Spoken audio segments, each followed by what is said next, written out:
నెల్లూరు జిల్లా ఆత్మకూరు నియోజకవర్గంలో పొగాకు రైతుల నిరసన తీవ్ర రూపం దాల్చింది. సంయుక్త కిసాన్ మోర్చా పిలుపు మేరకు మద్దతు ధర కోసం రైతులు చేపట్టిన భారీ ట్రాక్టర్ ర్యాలీని పోలీసులు అడ్డుకోవడంతో ఉద్రిక్తత చోటు చేసుకుంది. శాంతియుతంగా ఆందోళన చేస్తున్న అన్నదాతలను పోలీసులు ఎక్కడికక్కడ నిలిపివేయడంపై రైతులు తీవ్ర ఆగ్రహం వ్యక్తం చేస్తున్నారు.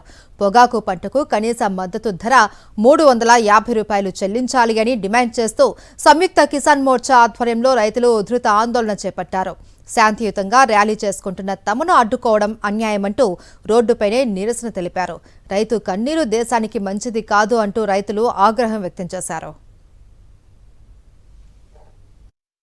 ఈరోజు పొగాకు కొనుగోలు మన రాష్ట్రంలో దేశంలోనే ప్రథమ స్థానం ఉంది. సుమారు 4.5 లక్షల ఎకరాల్లో పొగాకు పంట పండిస్తున్నారు. ప్రపంచంలో యుఎస్కి, చైనాకి, ఇతర 8 రకాలైనటువంటి దేశాలకి భారతదేశం నుంచి మంచి నాణ్యత కలిగినటువంటి పొగాకును పంపించడం ఆనవాయితీగా వస్తుంది. 11,000 కోట్ల రూపాయల విదేశీ మారక ద్రవ్యం ఈ దేశానికి లాభంగా వస్తుంది.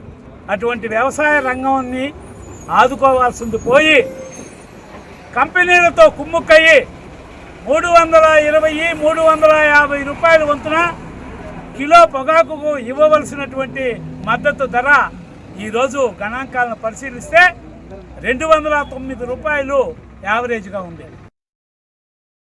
మరిన్ని అప్డేట్స్ కోసం ఛానల్ను సబ్స్క్రైబ్ చేయండి. నోటిఫికేషన్స్ కోసం బెల్ ఐకాన్ పై క్లిక్ చేయండి.